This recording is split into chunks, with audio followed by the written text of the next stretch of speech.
You're listening to the Cashology podcast by FNBO, a place dedicated to helping you become more financially savvy every day. It's a little like school, but your only homework is living your best financial life. I'm your host, Justin, and class is now in session. So you're in your 30s now. It feels like all the fun is over. You're starting to go to bed on time. You don't know why, but part of you actually enjoys going for a run or a yoga class every day. And you're eating right, most of the time. But then there's the hard part of your 30s, getting serious about money. And it's the perfect time, too. You're entering the prime years for building wealth and preparing for life after working. Sound financial decisions today in your 30s will pay off not just at retirement, but all along the way. With us today in this episode is Michaela Blocker, a financial advisor with First Investments in Planning based out of Kansas. Michaela's been at the bank for a little over 20 years and has a wealth of knowledge in navigating your finances. So I'm really happy to kind of share this podcast with you, and I really hope you enjoy. All right. Welcome, Michaela Blocker. So Michaela is a financial advisor with First Investments in Planning based out of FNBO's Kansas market. And Michaela is here to talk to us about managing money in your 30s. So welcome, Michaela. Thanks for joining us.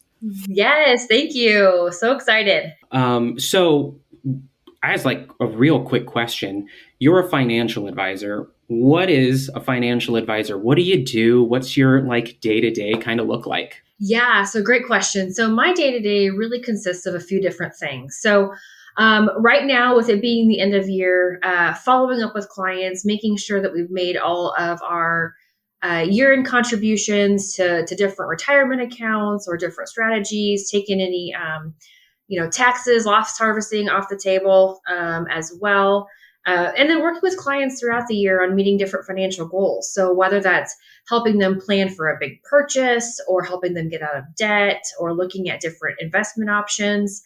And then, from just coordinating everything as well from titling on accounts and insurance needs. So there's really a lot that goes into being a financial advisor. But one of the ways that I really kind of view and my job is, the client is the CEO president of their household.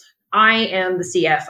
So they come to me and ask me, and I help them with financial guidance and making good money decisions. Very cool. I love that. I've never really considered myself as kind of like owning my own business, but like, hey, if I get a financial advisor, I'm kind of like my own CEO. I like that analogy. That's great. Yeah, absolutely. And so again, the customer is the one that's in control. I just help them make good business decisions based upon their financial situation.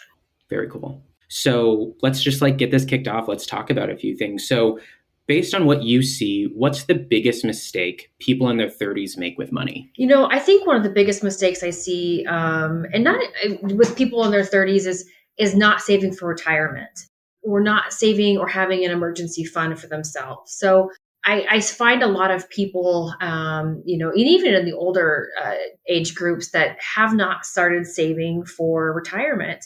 And the sooner you start, the better off you are. And so being diligent once you get that first job, even if you're in your 20s, your 30s, whatever it is, as soon as you can start paying yourself and paying for your future, paying for your retirement, the better off you're going to be.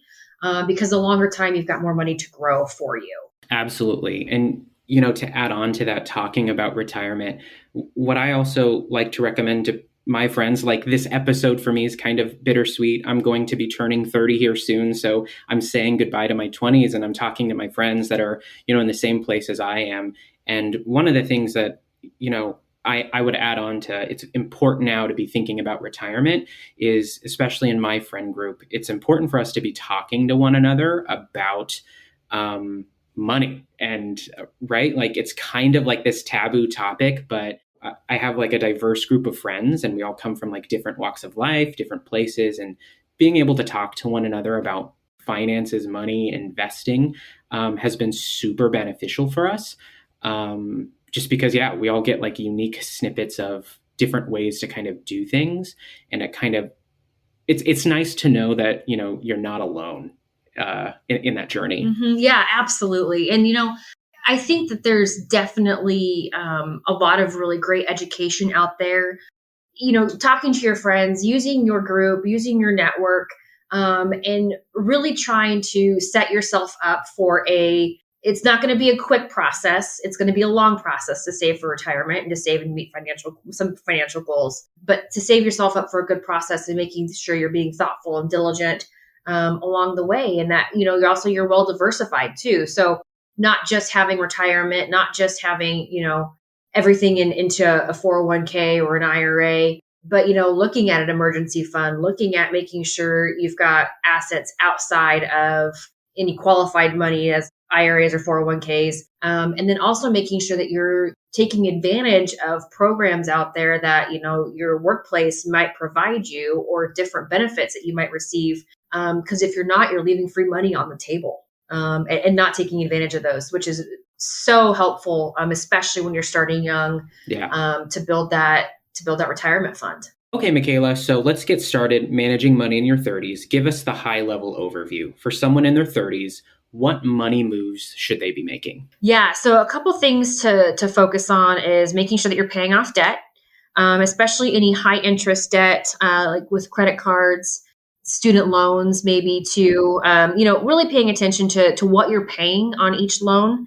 Because there is some good debt out there and there's some bad debt. So, maybe paying off a mortgage doesn't make sense right now. But if you can pay off a couple smaller credit card bills that are at higher percentage rates, that really helps overall. So that way you'll have more money for savings and for longer term investments, or even just an emergency fund as well. Another thing that in your 30s, I think you should be looking at for sure is reviewing your employee benefits package and insurance coverages.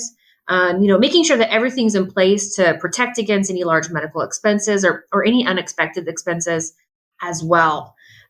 Reviewing any employer-sponsored benefits at your enrollment period too. So that's a big topic right now for a lot of folks as we're heading into enrollment season. And then, taking advantage of different opportunities or different benefits that your employer offers. I mean, because if we're not, then, obviously we're just leaving money on the table, and nobody wants that, especially if it can help us with our long-term goals. The other thing is, just making sure that you've got proper life insurance in place too. We never know what's going to happen. And so we want to make sure that we can manage as much as we can while we're here. So that way, if something does happen to us, our loved ones aren't scrambling or need additional help. Oh, absolutely. So yeah, I think when I think of like employer benefits that they offer, the immediate thing that comes to my mind that's been like pounded into my brain, especially working at the bank, is, check that 401k. If they offer a retirement plan, a 401k, usually employers have like the employer contribution, figure out what that minimum contribution rate is and make sure you get that match. Because I think you said earlier, it's like that free money that's sitting on the table. So yeah, it is free money. I mean, you're already working there. And so if you can afford to put more into your 401k, I think that's great. I think if you can do that, I think that makes a lot of sense. I also think it also makes a lot of sense that you're at least matching to what the top benefit that your employer will receive will give to you.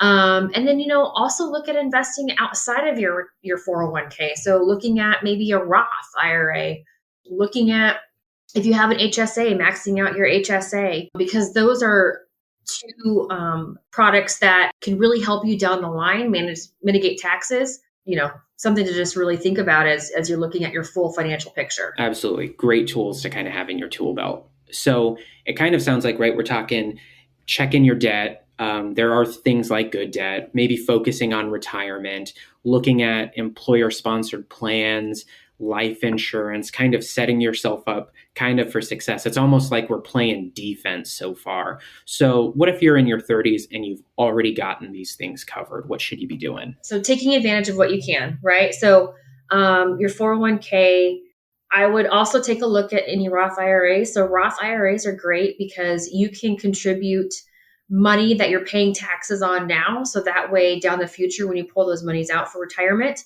you're not taxed on those funds. So what that means is you're paying taxes generally probably at a lower amount today than what you would in the future.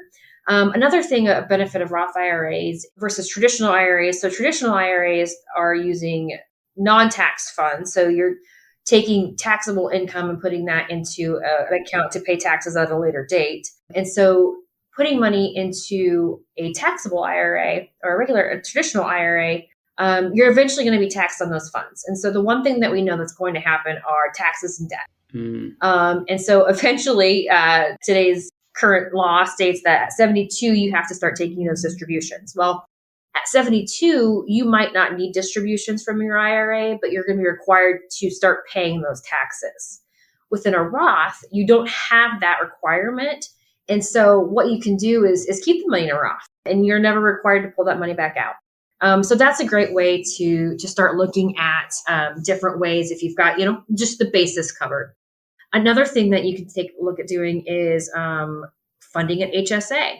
And so one of the reasons people use HSA or health savings account is on a lot of high deductible health plans, you can put money in there pre-taxed, and you don't have to spend it right now. So if you could put money into an HSA, like I said, and not use it, and then come down the road, you can take that money, submit receipts from today, pay it yourself in 20 years, and then use that money to, go on a cruise or whatever it is that you want to do. So yeah, it's a great vehicle for building wealth, especially with the fact that it's non-taxable funds. If you use the money for reimbursing yourself for health expenses, you're not taxed there, and you're not taxed on any earnings. So it's a great tool to be able to have that flexibility and saving the money that you are today. Now that's current tax law, so who knows what will happen in the future. Sure. But it's something to think about. Yeah, people should definitely always be consulting with tax advisors on a lot of this stuff, because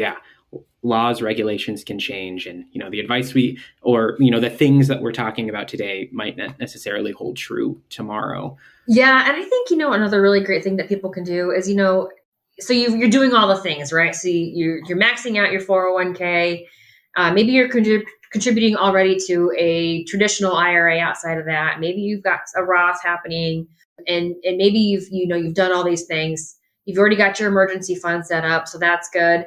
It's just creating a traditional brokerage account. I mean, there's nothing wrong with just a traditional brokerage account, building those assets outside of retirement, building those assets that are already taxable, and then, having that sort of mid to long term or maybe medium size bucket here for savings. So there's a lot of different things you can do with just, kind of making sure that you understand your own expenses and your own budget.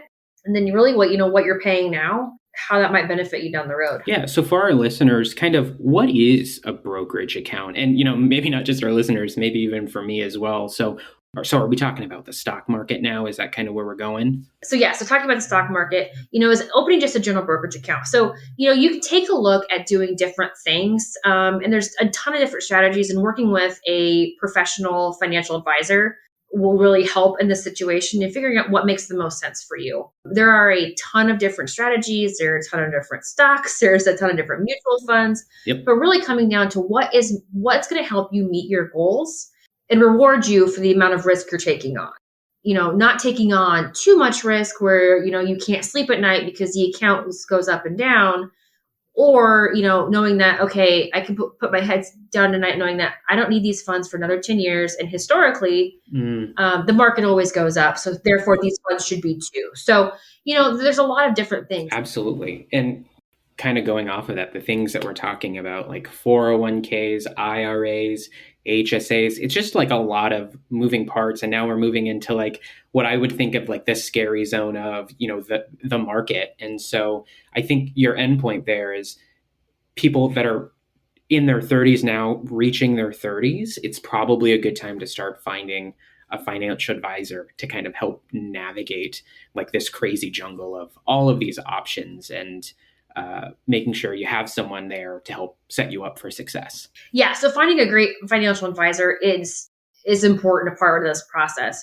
If you think about things that have happened to you up until this point, maybe you have left a few jobs. Maybe you've got some stranded 401ks out there. Maybe you've got a upcoming wedding. Maybe you're having a baby. Maybe planning to buy a house, going on a big trip. So there's different ways or different things that are always happening to us in life. And, what a financial advisor can do is really help us plan for those things. So, if you think about buying a house, well, if you're going to buy a house, you shouldn't be in the market. You should have that cash ready because you want that saved and knowing that you're going to have that in the next 6 months or whatever it is that you're going to buy your house. If you're going to have a baby, maybe it makes sense to take a look at a 529 plan. Start saving for college. Start looking at down that road. Because we all know that the cost of school is getting more expensive. That's true. So like I said, a little we can do now, a little here and there really adds up down into the future. It can really make the difference for anybody you're helping with those goals. Yeah, I think a financial advisor can really help navigate and provide much needed insight. And, I kind of live with this like motto, right? You don't ever have to do anything alone. I think we're kind of conditioned, at least here in the US, kind of conditioned of being individualistic and like pull yourself up by your bootstraps kind of a mentality. And not that there's anything wrong with that, but, sometimes things are just hard and complicated and you don't have to do the financial journey alone. You can find someone to talk to. Yeah. And there's so much to the financial industry and the financial advisory world. And that really finding a good professional that you feel comfortable with. Sure. That gives you advice, that's proactive will help your journey and make a huge impact. So I think I heard a few things there. So let me just get your opinion, Michaela. If you're entering your 30s or, someone, what kind of characteristics, qualities would you recommend someone look for in a financial advisor? There's a lot of different financial advisors out there in the world. I would say, finding one you feel comfortable with, finding one that's not pressuring you to do one thing or another, but offering you guidance, offering you education, explaining to you the process into why we're going to go through certain things or have certain conversations, and making sure that that you understand and that they're explaining to you how they get paid and that they explain to you their compensation too. Because I think it's important to know, are they receiving income based upon certain... It's kind of like, are they getting paid just to get me into the door, or... Correct. Is there like Correct. a vested interest, yeah. right? Like we're in this Correct. together? Got it. Yeah. So is there... Yeah, exactly. So is there, are they getting paid per product they sell me, or, what's in it for them? Finding a good financial advisor, that one that, you have a good relationship with, you can talk to them and you can be open with them too, because that's the other piece on my side is, I can only help you if I know, right? So if I don't know, if you can't tell me everything, I don't feel comfortable telling me everything, then maybe we're not a good fit. Oh, that's a good call. Yeah. So maybe like if a financial advisor is listening to this podcast, like, hey, maybe you could own that relationship too. Of if as a financial advisor, you don't see that connection, kind of let that be known and kind of own that relationship. Yeah, absolutely. I think, if there's not that connection, and I think between the two, I think I think they'll know pretty fast. Okay, so at the start, I kind of talked about a little of how having friend groups and being able to talk about money, right? Like the conversation of being able to talk to one another, share off of lived experiences. And we kind of just get off this topic of how it can just be so hard and difficult, especially like navigating this space.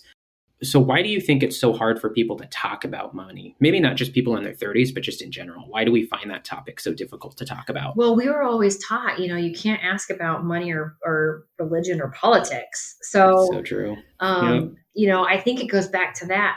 But I will say, and you don't have to share everything that you talk to people about. If you find a good article on different reasons or different investment ideas as far as, Roth versus traditional IRAs, or should you open a brokerage account, or different ways to build your wealth, I think those are great resources, and I think sitting down and talking to those that are closest with you, so that way they know your financial goals.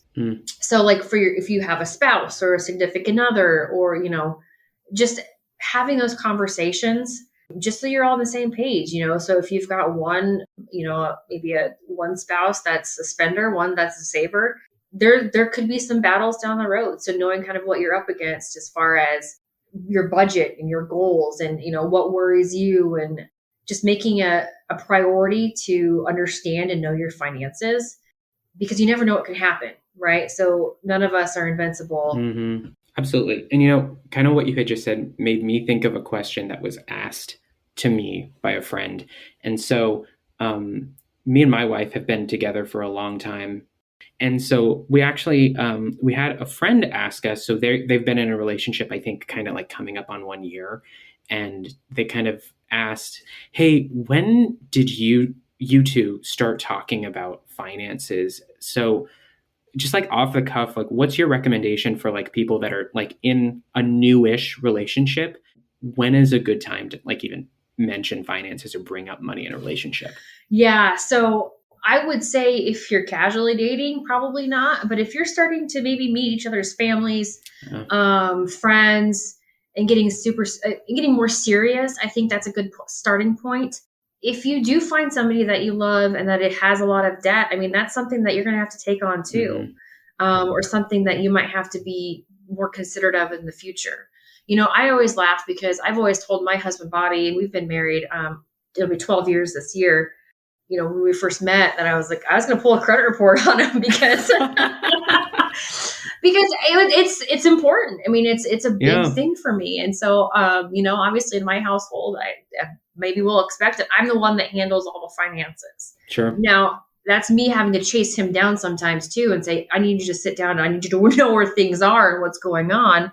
But it's important to have those conversations. And, even if you're not 100% on the same page with how finances are, you have to be open and you have to be thoughtful, because it's one of the top reasons people get divorced. It's one of the top reasons, for issues. Totally. Yeah, I can say that me and my wife, we have a standing monthly touch base, if you will, where it's just like a check-in on where are we at on our budget. Let's get back together, and are we on the same page of our financial goals? Right? Are we saving for travel? Are we saving for like a big expense or something like that? So I think what you're saying is, I think that has been really successful in my marriage, and I think it's super important. Just kind of like in any relationship of, if it's serious and you need to be talking about money, kind of setting that time aside. And my wife's advice was, if you're just starting the conversation, kind of sharing what your thoughts on money are. So wherever you are in life, like what are you prioritizing? Are you prioritizing travel? 20s, 30s, you're probably doing that. Really kind of understanding what the priority there is, I think, probably like at least a nice toe in the water type topic to at least get that conversation, that dialogue going. It's an important conversation. And I would even throw in there too. I mean, if you're going to be the caregiver for your parents one day, making sure where their accounts are, and how those are set up, and making sure that Yes. not only do you have knowledge of where everything is, but you're listed as financial power of attorney, healthcare power of attorney, whatever that is, executor of their trust. So that way you can help in those situations too. If you're that designated person, and some people don't know if they are or not, but if you suspect it could be you, then asking, because you could be banging your head against a wall trying to figure out what's going on, when you could easily have a conversation too, especially with that older generation who's not so great about talking about money and some of these Sure. things. So I would suggest that as well. So not even just your spouse and your friends, but your parents. Normalize the dialogue of finances with your loved ones. I think that's great. Correct. All right. Well, thanks so much, Michaela, for joining us. If someone has been listening and is interested in reaching out, talking to you directly, how do you recommend they get a hold of you? You can call directly, or you can email and set up an appointment with my assistant.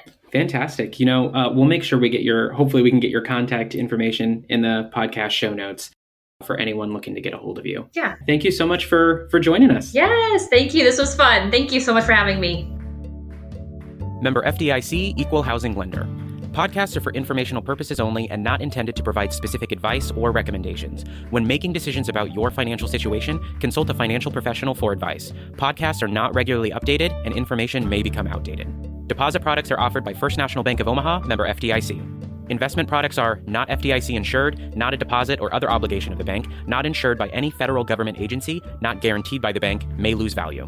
Securities offered through Raymond James Financial Services, Inc., member of FINRA, SIPC. First National Bank of Omaha and First Investments and Planning are not registered brokers or dealers and are independent of Raymond James Financial Services, Inc.